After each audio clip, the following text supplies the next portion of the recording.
Hello, friends. Benjamin here, back again.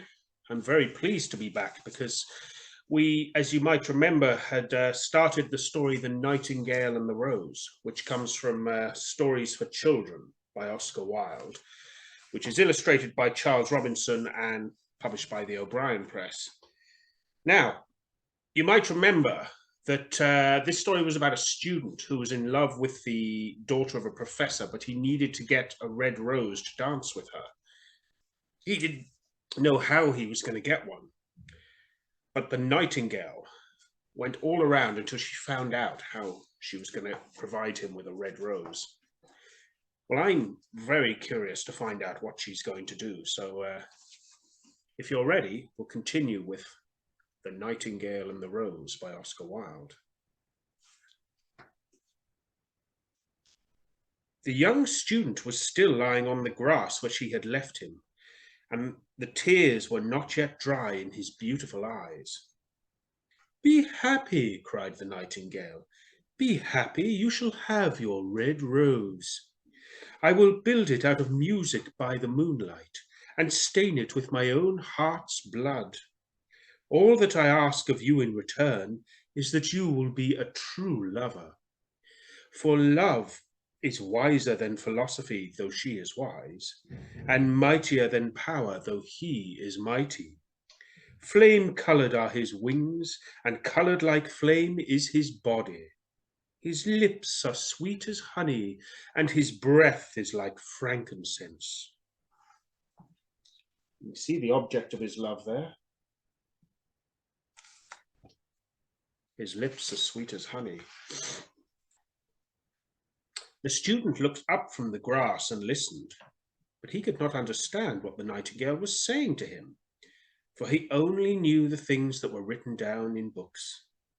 But the oak tree understood, and felt sad, for he was fond of the little nightingale who had built her nest in his branches. "Sing me one last song," he whispered.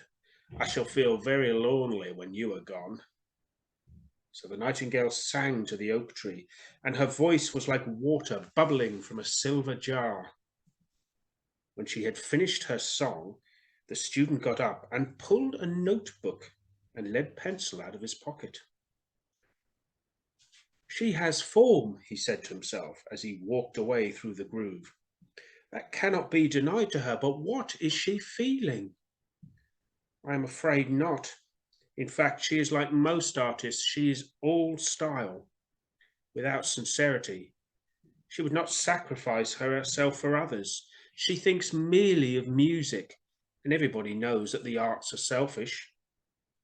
Still, it must be admitted that she has some beautiful notes in her voice. What a pity it is that they do not mean anything, or do any practical good." And he went into his room and lay down on his little pallet bed and began to think of his love. After a time he fell asleep. And when the moon shone in the heavens, the nightingale flew to the rose tree and set her breast against the thorn. All night long she sang, with her breast against the thorn, and the cold crystal moon leaned down and listened. All night long she sang, and the thorn went deeper and deeper into her breast, and her lifeblood ebbed away from her.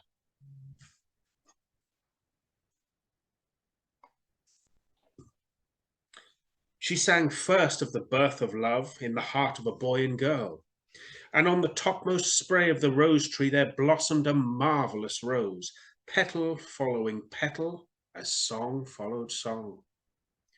Pale was it at first, and the mist that hangs over the river, pale as the feet in the morning, and silver as the wings of dawn, and the shadow of a rose in a mirror of silver, as the shadow of a rose in a water pool. So was the rose that blossomed on the topmost spray of the tree.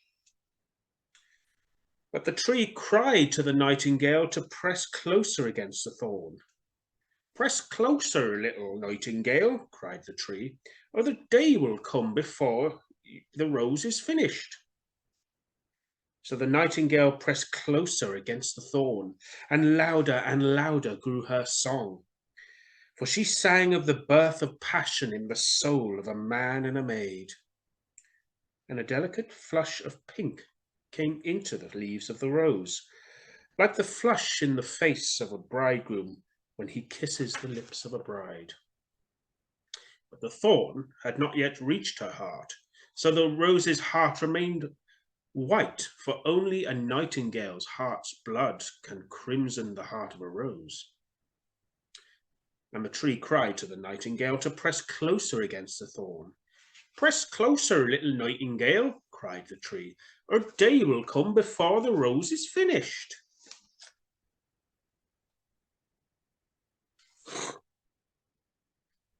So the nightingale pressed closer and closer against the thorn, and the thorn touched her heart. And a fierce pang of pain shot through her. Bitter, bitter was the pain, and wilder grew her song, for she sang of the love that is perfected by death, of the love that dies not in the tomb. And the marvellous rose became crimson, like the rose of the eastern sky.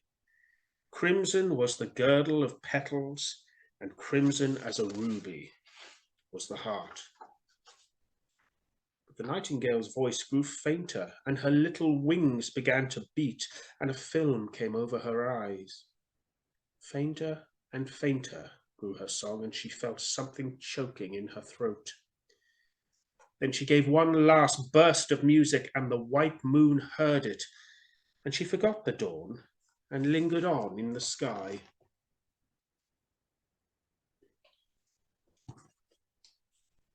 The red rose heard it, and it trembled all over with ecstasy and opened its petals to the cold morning air. Echo bore it to her purple cavern in the hills and woke the sleeping shepherds from their dreams. It floated through the reeds of a river, and they carried its message to the sea. "Look, look," cried the tree, "the rose is finished now." But the nightingale made no answer, for she was lying dead in the long grass with the thorn in her heart. And at noon the student opened his window and looked out. "Why, what a wonderful piece of luck," he cried. "Here is a red rose. I have never seen any rose like it in all my life.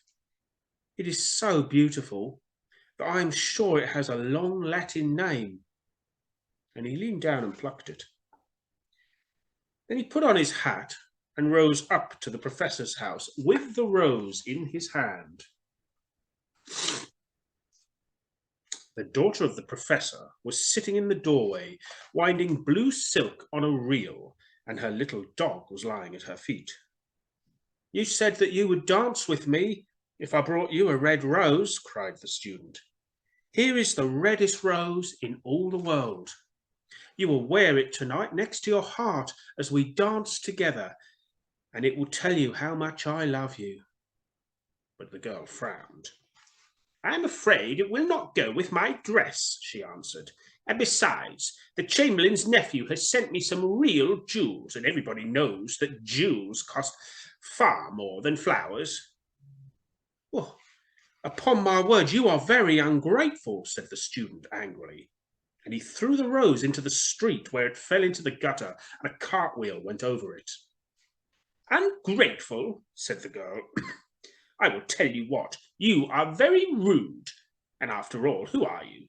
Only a student? Why, I don't believe you've even got silver buckles to your shoes, as the Chamberlain's nephew has." And she got up from her chair and went into the house. "What a silly thing love is," said the student as he walked away. "It is not half as useful as logic, for it does not prove anything, and is always telling one of things that are not going to happen, and making one believe things that are not true. In fact, it is quite unpractical, and, as in this age, to be practical is everything. I shall go back to philosophy and study metaphysics." So he returned to his room and pulled out a great dusty book and began to read. So, there's the Nightingale and the Rose. I hope you enjoyed it. I think there's quite a few lessons in there. Well, I'm very glad I got to tell you this story, and I hope you have a wonderful Christmas. And I hope to be back with you in the new year for some new stories.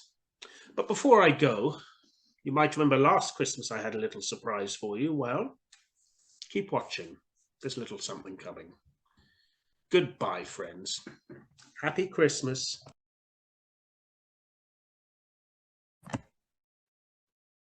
Hello, children. Goodbye, children. Why, indeed, said a daisy to his neighbour in a low, soft voice. Who's in all my... Sorry. Hello, friends. This is Benjamin. It's good to be back with you. Last time, we were enjoying... well, maybe you weren't enjoying it. How presumptuous. Me feel I'll go away.